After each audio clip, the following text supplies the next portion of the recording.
This week on Star Trek Universe, Prodigy 104, Dreamcatcher, right after these words from our mystery sponsors.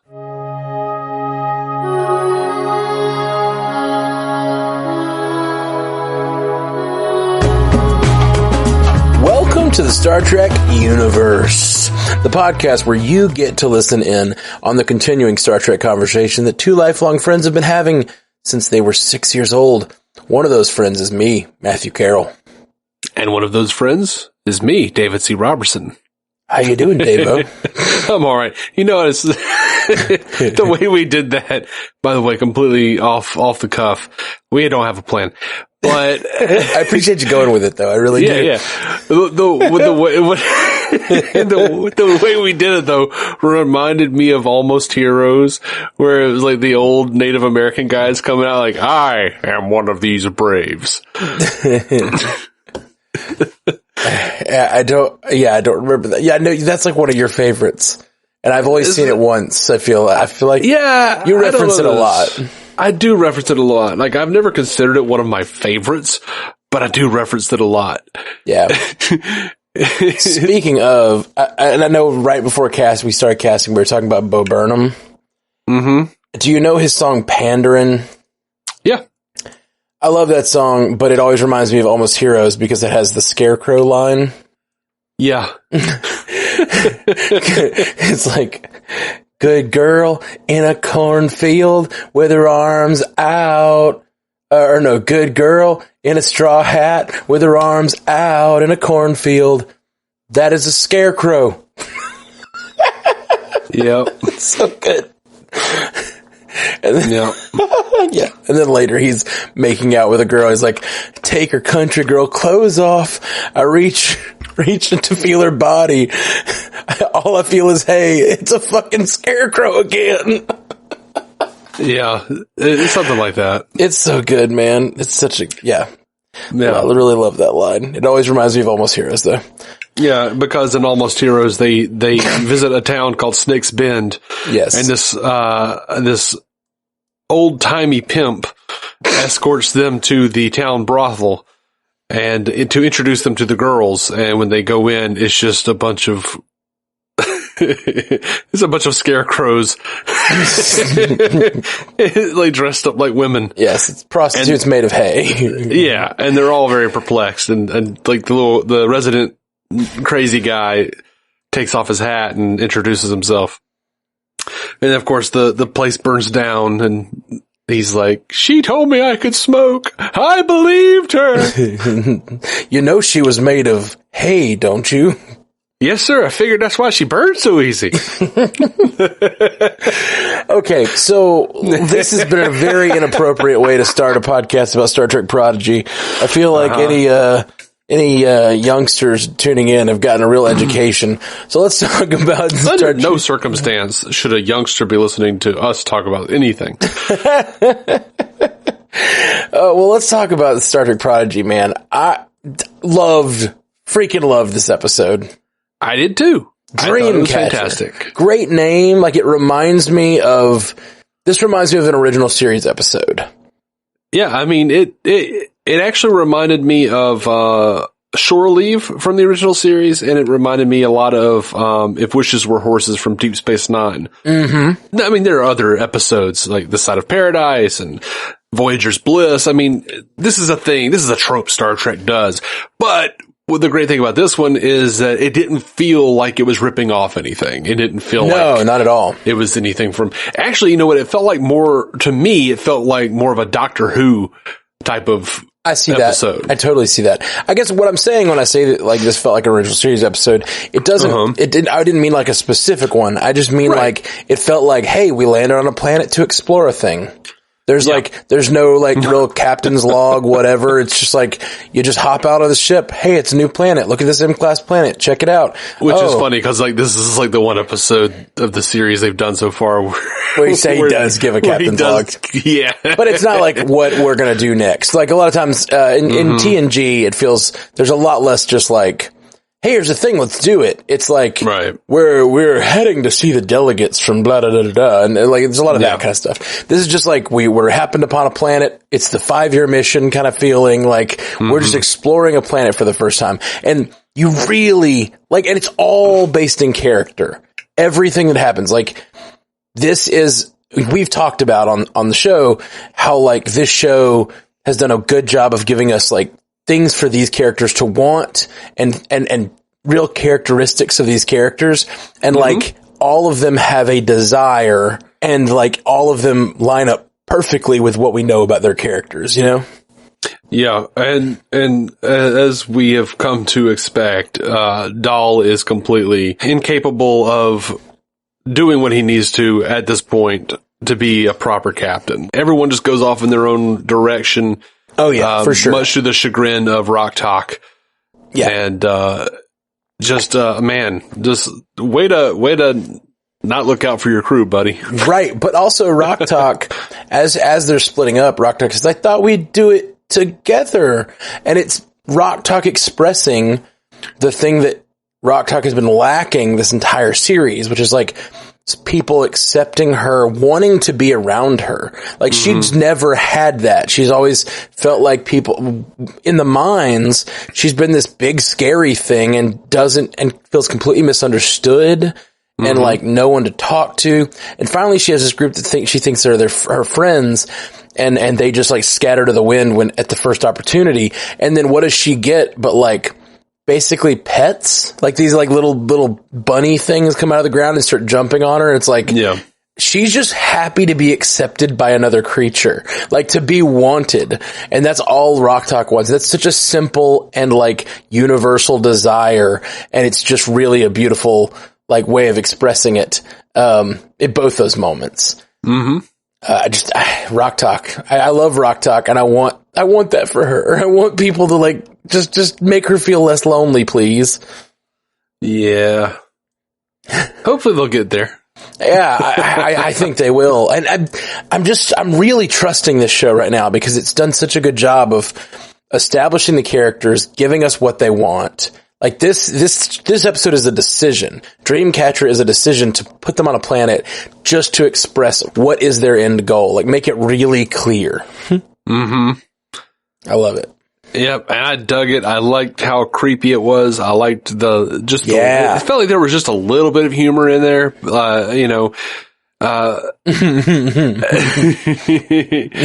Mine has already detected a gas sample.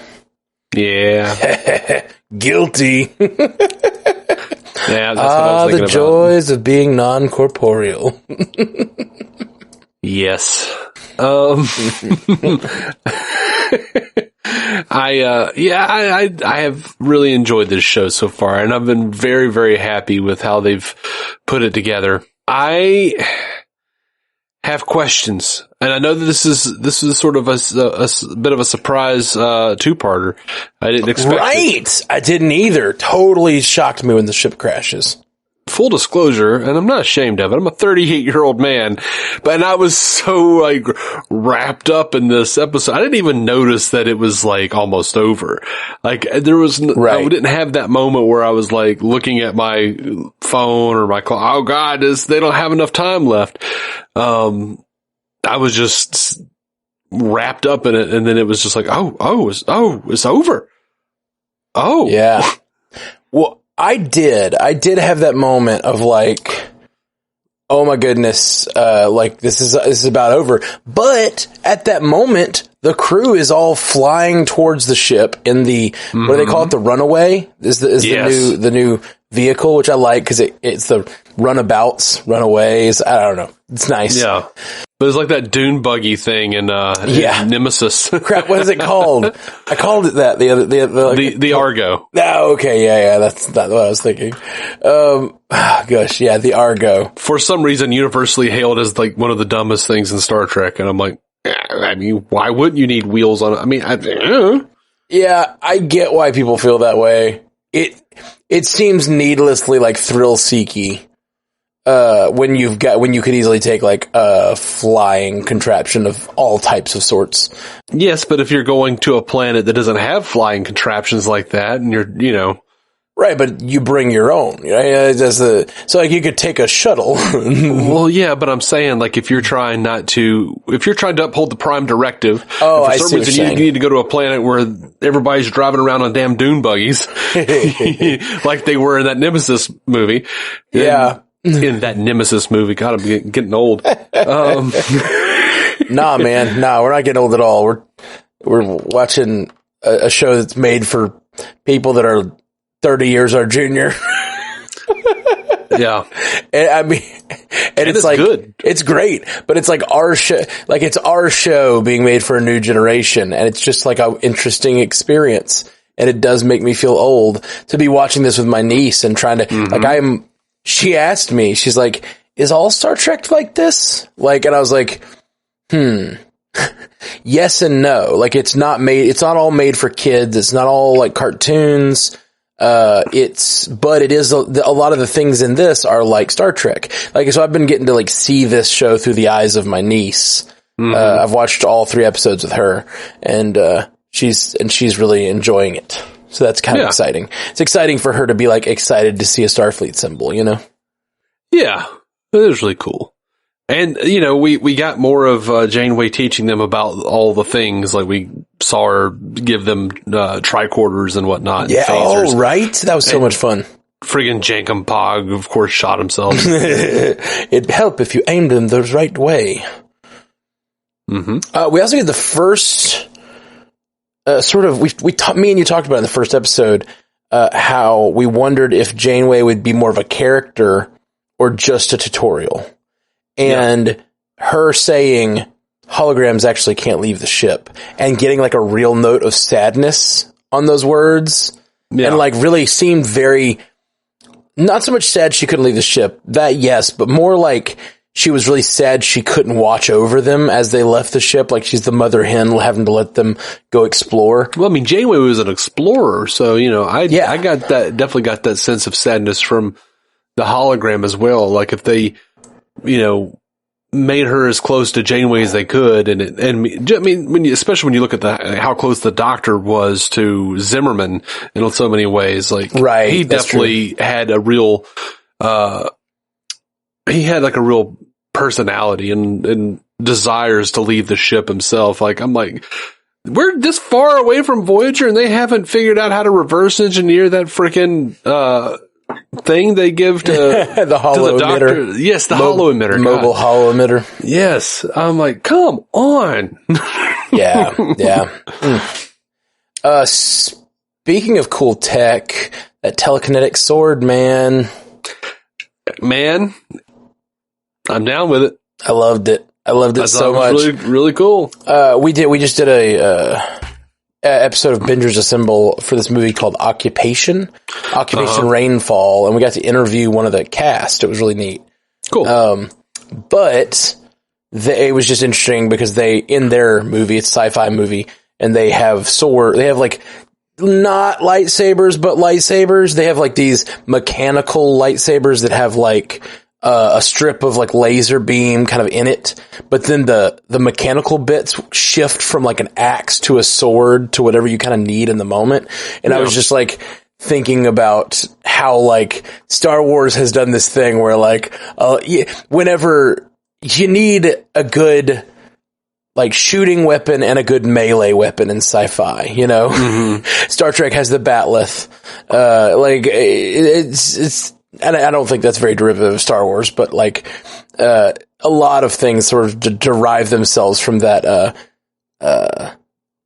laser sword idea. And I feel like that is what, Gwen has in that telekinetic sword. And the fact that she can call it from far away is a cool new power that we didn't know she had. Yeah. But I was on board as soon as I saw it. Oh yeah. Yeah. Me too. So speaking of the people and what they want, I guess, like, I really like that Zero, as he's getting off the ship, he's the one that's most excited about exploring. Yes, they are. Damn it. You know, it's funny because I get the they in this situation is absolutely appropriate. And like, even when I gender Zero, I always do it differently depending on what I'm thinking about their actions. In this case, that's probably some deep rooted bias in there. Oh, for sure. I'm like, he's an explorer, but she's protective. Just like fucking deep rooted gender bias in there. But no, Zero really wants to explore more so than any of the others. And then the thing that it offers them is mystery. It offers Zero the chance at the maze, and then it offers Zero the chance at the engine of the ship, which shows that Zero has been thinking about this mystery of the engine, which reminds us of the mystery of the engine from a few episodes ago, which, I don't know, that's very deliberate. Oh, absolutely. Thought that was rad. Yeah, I dug that quite a bit. Yeah. One of the things I thought was really interesting is, we've had this question about how Jankum Pog is a Tellarite and is in the Delta Quadrant. And in the show, he talks about the food from the Teller sleeper ship. Oh, well, that makes a lot of sense. How cool would it be if he was like in a cryogenic ship and he had maybe even left like hundreds of years before the Federation? That would explain why he'd never heard of it. That makes absolute sense. I heard him say that line and I couldn't parse out what he was saying. Teller sleeper ship. Like I missed it or something. That's genius. And okay. So that does make his journey in this episode make a little more sense. Like, cause this wasn't just food. I was thinking like everyone else gets kind of a deeper reason that they're searching for. Dahl wants his family, his history. Gwen wants her father to be proud of her. Zero wants mystery. Rock wants anything to want to be around him. Her. Whatever. Gender is fluid, man. But then Jankum just wants food, and I was like, that seems kind of thin. Like, if everyone else gets a deep moment here, but the fact that that's from food of his people, from the sleeper ship, he misses home. And he's the only character that seems to have a home to miss. So that is cool and interesting and different about Jankum, and I dig it. Yeah. Man, they're just doing such a good job on this show. A show that is just like writing in who these characters are and what they want. It's just like, I honestly just think it's like a wonderful job of the screenwriters. Like, it's just been written really tightly. Yeah. For a 22-minute show, 3 weeks in, I'm just like, I know so much about these characters and I care about them so much. And that is, while I haven't watched all of it, like I have gotten sucked into a couple of hours worth of episodes of the Tales of Arcadia stuff, which is where the Hagman brothers have come from to do this. Yeah. That Troll Hunters is what started that. And that was from, Mark Guggenheim from the Arrowverse and Guillermo del Toro. And Hagman brothers had a certain amount to do with that. And, like all that, the Tales of Arcadia series, because there was like Troll Hunters and there was a Wizards show and then there was Below Zero or something like that. And it was like trolls, wizards, and aliens, and they all coexist in this one big universe and kind of have crossovers and stuff. And it was every series did a really good job. And Nick Offerman's in the alien version; he's fantastic. But yeah, I'm seeing a lot of like the DNA from those shows in this, and I'm really excited about what I'm watching. It's so great. I love the idea. We've talked over the years about like Tarantino doing Star Trek and how we're on board with that kind of idea of just a creator getting to do their kind of Star Trek and their vision, and finding creators that have a vision for their content and like letting them do what they do, but in the Star Trek universe. And this seems like the first example of that. It's just like really letting them loose to do something that is so unlike previous Star Treks, but very much fits in the world. Yeah. Like it's a really cool, creative way to go about doing this. Yeah, absolutely. So, yeah, I don't know how much more I have to say about this episode other than I really enjoyed it. And I'm looking forward to the next episode. Gwen saves the Murph. There has to be some kind of redemptive quality about her, because so far she's just willing to leave everybody on a planet. Yeah, well, that's the thing, is she's willing to, in the moment when she feels like they're an antagonist to her, and she feels like she has to. But when left with an option of actually seeing Murph harmed, and like, she has empathy. And like, something I've been thinking a lot about in life in general is if you have a belief system, whatever it may be, mm-hmm. and you believe it very strongly. Her belief system is her father is the diviner and they have to save their people and they have to do whatever. Like, she has a belief system. She has to get the prodigy or the protostar back to her father to serve the needs of saving her people or something like that.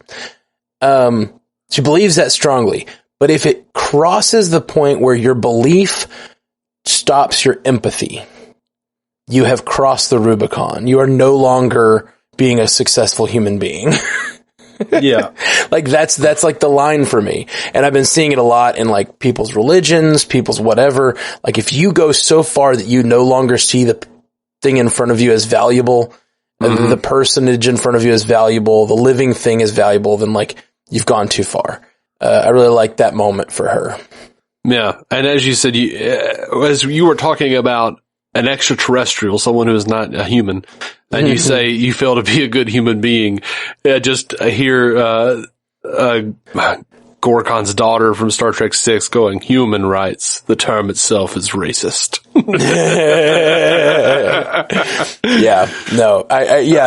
It's funny. We literally talked about that today. We were talking about that other sci-fi movie. Oh, I've this fifth podcast of the day. They're all starting to feed into each other. It's becoming a problem. I hear you, man. And you mentioned this being a Doctor Who-like episode, and I totally agree. This monster was terrifying.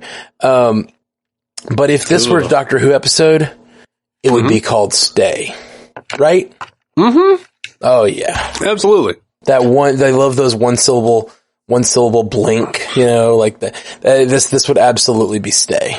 I always feel like Doctor Who episodes now, they really do. Like, they love the one syllable, like, title for the episode. And I think it's because they're trying to, like, I don't know, in some way balance it out from like the old days where it was like the tale of the revolving brain, And BBC gave them a limit on the overall number of syllables they're allowed to use in the titles over the years, and they just really went wild. Like, this show's not going to go that long, and now they're just out of syllables. They're like screaming. You only get it's like days off of work where you collect so many days off of work every month. Mm-hmm. So like they're getting like so many syllables every season. Like, oh, we're really gonna have to scrimp and save this season. Is "der" a thing?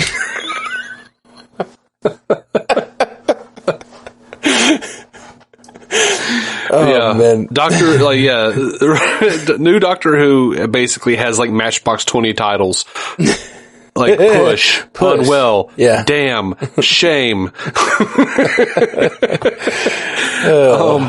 Did you notice that that Gwen says that her father has been training her to run the Protostar from like a young age? Yes. She is clearly the most competent of them and could run this thing. Could run this ship much better than Dahl can. Now, does she have the heart to do so? Does she have the heart to be the leader that they want to follow? Yeah, I mean, I think at times, you don't give. I mean, Spock could run the Enterprise probably better than Kirk in some regards, like technically. Sure, but then again, when you go to court martial and you hear all of those awards and shit, you're just like, no, he was a genius. Kirk was an absolute genius. Just, oh yeah. Like they had to tell the computer to stop telling us how many awards and medals and accolades this guy had gotten. And Kirk's like, I could stand to hear a little more. Yeah. He's sexually attracted to his own accolades. His own accomplishments, yeah. Sorry. Got him confused with Shatner. It happens. Yeah. Oh, dude, did you see the insanity? Did we talk about... Yeah, I think we did talk about Shatner in space, which is just a nuts thing on its face. The guy he went to space with died in a plane crash. Yes. Like, what the Alanis Morissette? Like, right? Like... What? It's like, it's straight out of that song. Like, yeah, okay, ironic, yeah, okay. She goes to space. What are we invoking Alanis Morissette for? Sorry, it's a reference to Dogma. Yeah. No, like, guy goes to space, does fine, is on a little commuter plane and dies like 4 days later. I think it does go that way, where it's like, you always hear like, oh, you're more likely to die on the way to, to the airport in a car. Mm-hmm. You're way more likely to die in a car crash. So it's just like, going to space is the safest thing we have. It is. Airplanes are next. I don't think any Americans have ever died in space, right? Or they've died taking off for sure. Yeah. But they haven't died in space. Challenger, yeah. Yeah, Challenger blew up. Mm-hmm. But I think in space we've never lost anyone. The Russians have, I believe. I don't know. I have never even thought about it, honestly. I couldn't tell you. I just remember hearing that statistic once that we've like never lost an American in space. And then I was like, what about the Challenger? They're like, they weren't in space yet. Like, really? They didn't make it. Is that a line that we're drawing? I mean, it's still the space program though, right? I feel like it's like, don't worry, we've never lost an American in space. Lost some on the way, but don't worry, you'll be fine. Yeah. I don't even know if that's still true. If you can actually get to space, you should be fine. Yeah. The hard part's over. Oh man, yeah, but great episode. Oh, I one last thing I had on my notes that like I really liked that at the beginning of the episode before they landed on the planet, they talk about some sort of silica vegetation on the planet. Uh-huh. Because that was the species that they didn't recognize that was doing the Dreamcatchering. Mm-hmm. I just thought that was neat. I love that kind of stuff. The little throwaway lines at the beginning of the episode that's like, by the way, we're kind of calling our shot. We know where this is going. Like, I don't know. Just kind of a neat little. Well, they did. Thing. Here was a thing that I read. Someone pointed out on Twitter. They said that the planet emitted thoron radiation, which I remembered. I just didn't remember that it was also present in If Wishes Were Horses from Deep Space Nine. Oh, that's cool. So, very cool. Very, very cool. I like it. We saw that gas come up, but Jankum Pog was wearing his environmental suit, so I'm not sure how it could be spores. Oh, right. Yeah, it didn't seem to be. I think unless he was wearing it wrong, which is also possible. Yeah, I feel like that might be a clue because, I think everyone's going to go like, oh, spores, like in shore leaf. And then the fact that they're mentioning thoron radiation and like went to, when you think about animation and this type of animation too, you're like, there has to be a reason they put Jankum Pog in that suit. There is a reason for it. And story-wise, I feel like it is so a discerning viewer would say, no, when that gas hit him, he was in the environmental suit. Right. So it has to be something else. Right. Interesting. I might be wrong. I didn't really consider that. I just assumed it was some sort of psychic, because clearly whatever this was able to read their minds and form what they wanted them to see. Uh-huh.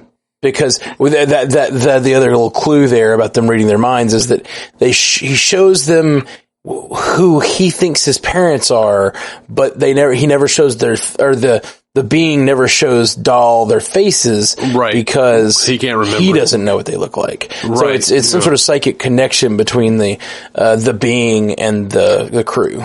Yeah. Here was a weird thing. The hologram Janeway says that the planet that they were going to was based in the Hirogen system, and that's fine. I don't know what it means, because if you remember the Hirogen, these were the hunters who were running around in Voyager all the time. In the episode Prey, they said that they had no known homeworld. Okay. So I don't know what it means to have a Hirogen system. Maybe they settled. I don't know. But yeah, that's interesting. But they have no homeworld, but there's clearly a world that they are known by, or at least a system. Yeah, which, I mean, star system is a like our solar system. So maybe they were already on a number of worlds in that system. Mm-hmm. Possibly, maybe they're clearly from that region, even though we don't know their actual home world. Yeah, I don't know. Like Voyager made it very clear that they had been nomads for like thousands of years. Right. So I'm very, it's one of those things where I'm like, did you just not pay attention, or is there something deeper here? Yeah. Or are you telling us something about the timeline is what I'm wondering. Like, maybe because is it distant enough in the future they've settled that they don't have a system now? Or is it,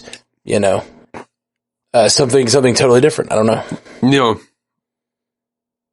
Or did they just mess up and think like, oh, we'll just say it's the Hirogen system, and just pick any species. Surely all the species have a system, and they pick the one without a system. Yeah. Man. Yeah, just a curiosity.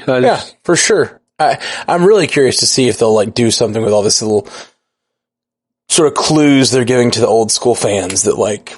Mm-hmm. Yeah, that's fun. Oh, and by the way, moving along with our constant concerns about where the diviner is from, Janeway said she had no record of the diviner. Yes, she does. The diviner is obsessed with the protostar and is doing all this, has apparently taught his daughter how to do this. Says, but that's when they call him the diviner, but like, right. I'm assuming that's not the name he went by if he was like a Starfleet commander or something. Right. The diviner seems like a name he or his, machine man gave him as like, like a worship almost, like, you are the diviner, but that's probably not what he was known by as a Starfleet crew. If that was one of the things, or could be anything else, Yeah. But you're right. Apparently the protostar has never encountered him as the diviner. Right. I just thought that was interesting. Just, okay. Absolutely. All right. You've never heard of the diviner. What's the other? Where's this other shoe? I know there's another shoe about to drop somewhere. Put down the shoes, Janeway. Put down the shoes. The shoe is about to drop, just like some drop down ceiling from a freaking theater in middle of Jurassic Park in 1994. That's right. I don't think we've talked about that on cast. So have we not? No. I think we talked about that on the phone a few weeks ago. It's a story I remember from childhood. Yes. The story he's talking about is when I went to see Jurassic Park in the theaters in 1994. It was just out, and there was a really bad storm outside. And it was like rain was collecting all over the place. And in the middle of all the like rain scenes in Jurassic Park, the really scary, like all the, Norm is like falling down the little mountains and stuff. And you're dealing with those little spitting monsters and stuff, spitting dinosaurs. At that exact moment, a tile fell out of the ceiling. And so there's like thunder clapping all in the real world and on the TV. And then like a tile fell from the ceiling and landed on a girl. It was like a few rows back from me, and she's like screaming, and there's a tile fell, so there's like big bang, and she's screaming, and there's thunder, and there's lightning, and was just like, what is going on? Yeah. That was a very immersive experience. Yeah, that's going to be the next step up. That's how we save theaters. Instead of IMAX, it'll be called iHeart. And you just never know when a piece of the theater is going to explode and fall on an audience member. It's already the case, man. You just never know. I know. Anyway. All right, bud. I think we're good. Yeah, I think we're good. It's been fun chatting with you about some Star Trek today. I would love to stay on even longer and talk more Star Trek, but I've got to edit some of these podcasts because if I record any more, I'm going to be in deep trouble. I hear you, man. All right. Jolan True. Live long and prosper. Live long and Protostar. Thank you for listening to the Star Trek Universe Podcast, a Stranded Panda production. If you'd like to hear more from David C. Robertson, check out the DC On Screen podcast or maladjusted.tv for his web videos. If you'd like to hear more from Matthew Carroll, check out the Marvel Cinematic Universe podcast or listen to his music. Just search for Matthew Carroll anywhere you get music.